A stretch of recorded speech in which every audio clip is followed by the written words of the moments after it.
What is going on, Headliner Nation? Jake and the Doc back in the house today to talk about Antonio Gibson and his toe, right? Because a lot of people want to talk about this guy, and I get it. He is dynamic. He's electric. You got to spend a high-ish draft pick to get him. His ADP is already into the third round. He's primed for a huge breakout, but there's concerned, people out there about Antonio Gibson, and what a better person to bring in when talking injuries than Dr. Ethan Turner himself. How you doing, Doc? I'm doing great, but man, those puns, Jake. They're great, right? Next level, right? Next level? Oh, your dad is showing, Jake. Your dad is showing, I am for sure. totally dadding it, but that's okay. Absolutely. That is. But that's okay. We have had a lot of people ask questions about Antonio Gibson because there's a lot of people that are enthralled with the talent of said Antonio Gibson.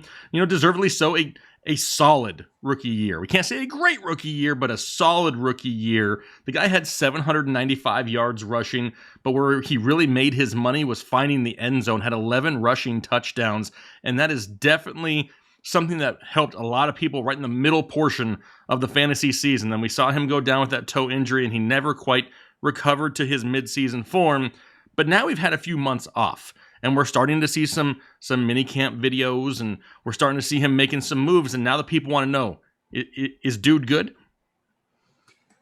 This is a tough question, honestly, because the reports we're hearing are that he's still getting treatment for it. It still occasionally bothers him. And I think when you see that and you think, well, wait a second, it's June. Why is this still bothering this guy? You can get a little concerned as a fantasy player. Like, you see those reports and you're like, okay, is this guy going to be a problem this year? Like, is this something we have to worry about? Should I be avoiding this guy?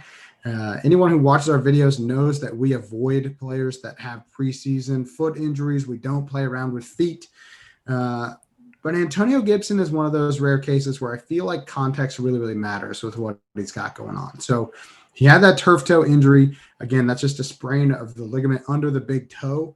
That was back in week 13 on December 7th. Okay, so he misses 2 games, and then he returned for the final 2 games of the regular season. They made the playoffs, and he played in that game. But you could kind of tell he just wasn't really 100% there. Now, where this gets interesting is that you think, or most people think, oh, he played, he must be good to go. And that's just not the case. Like, there's a pretty good chance that he was well under 100% for those last 3 games. And if they had been mathematically removed from making the playoffs, there's a good chance we don't see Antonio Gibson again after that injury last year. But they were fighting for a playoff. They did end up making the playoffs, so we saw 3 more games out of him. Now, the thing to know about turf toe specifically is that a normal recovery time kind of varies depending on the severity of the injury. A total tear, we're talking a grade 3 tear where it's completely torn. Those types of recoveries take a long time, up to 250 days on the high end. So it's a lot of days.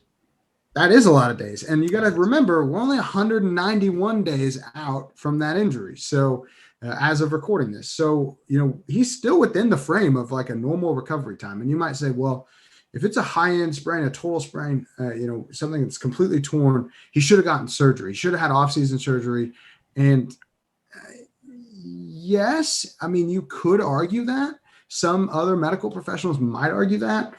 But what we find is that in the research, looking at this 2020 study, which is the most recent study I could find, on 53 high-grade turf toe injuries, 78% of the players that chose the non-surgical route returned to their prior level of function, compared to less than 30% of players that opted for surgical intervention. So when you're talking about production, what was actually best for fantasy, he has a much higher chance of returning to previous injury, pre-injury level production if he doesn't get the surgery and tries to rehab it. And yes, that is going to prolong his recovery. That is going to make it stretch into June. We're freaking out about June injuries now, apparently. But that's going to stretch it out. But that's okay. We want this because if he has surgery, there's a much higher percentage chance that he does not return to the level that he was before, at least not in this first year. So when you have the context of it, we're not at panic mode yet. Don't worry about, that he's having some issues with the toe still. We know that turf toe can be something that takes a while to heal, and you shouldn't just panic sell a guy, especially in dynasty, just because he's still getting occasional treatment. Guys are getting occasional treatment for things that they had last year all the time. This is just one that we're hearing about. Yep. And in my opinion, it's good to see him out there in camp, getting carries in the backfield and making some cuts and putting some pressure on that big toe. I think if it was something that was really bothering, we wouldn't be seeing those clips as of right now. Dude would be doing some drills on the sideline by himself.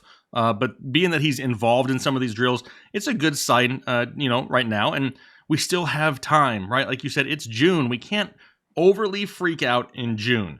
And we've said for years, the best thing to really follow is at the time of your draft, right? If at the time of your draft, you know that he is currently dealing with an injury, then you may want to stray away and not even take that risk. At the time of your draft, if the guy is 100%, don't fade him for no apparent reason just because you're overly worried about some injuries. If you fade every player that had an injury in 2020, do you have a team to even draft in 2021? It's football. They get hurt weekly. And more than anything, I want Antonio Gibson to be a thing, because let's look at the overall team here in Washington this year compared to last year. I mean, we know about Terry McLaurin already. They brought in Diami Brown, another wide receiver. They brought in Curtis Samuel. The defense is great. And the reason I want to mention the defense is because I believe that this team has enough firepower and a solid defense that they could have some late game leads where they can really rely on the running game, and that could give that safer floor on a weekly basis to Antonio Gibson if he's healthy, because we know J.D. McKissic is still back there. They want to get Gibson a little bit more involved in the passing game. That's kind of yet to be seen, which is kind of a shock because he came into the league as basically a wide receiver. But going into 2021 here, I think the outlook, as long as this guy is healthy, I mean, he's easily a top 12, top 15 running back here this year if he's 100% healthy. Yeah, I would say so. I mean, especially with Ryan Fitzpatrick leading the offense, I think it's really going to open it up. I think another year of learning how to be a running back in the NFL. We forget that 2020 was not a traditional first year for a player. So every player that excelled after that crazy offseason of, are we going to play? Are we not going to play? Do we have, we're not going to have camp. They're going to try to learn the playbooks on their own. Any rookie that could excel in that situation should be applauded, because there were plenty of rookies that we saw last year that we had high expectations for that did not hit. They didn't give us any hope. And that crazy offseason now being somewhat, it's still a little changed this year, but for the most part, we're getting a normal offseason. That's only going to benefit a guy like Antonio Gibson, who not only was coming in as a rookie, but was basically changing positions. I mean, he wasn't a running back in college. So completely changing positions, super successful, crazy year last year, coming into a full offseason. And like you mentioned, he said it himself. He's running full speed. He trusts the foot. It's just that occasionally it bothers him still. And that's what I would expect for pretty much any major injury that happened last year. If you don't think Michael Thomas is complaining about his hamstring, or CMC is complaining about his ankle every now and again and getting treatment for those things, you're dead wrong. These guys are always getting treatment for injuries that they had that were major, that kept them out last season. This is just one that it popped up in the news, and so everyone has to freak out about it. Trust me, like Jake said, if you wait until your actual draft day, and that's when you're going to know, okay, is he still dealing with it? Then maybe your opinion changes. But until then, you have to look at all the bright side. And honestly, there's not very many running backs that you can get where you're getting Antonio Gibson right now that are going to give you the ceiling that he has.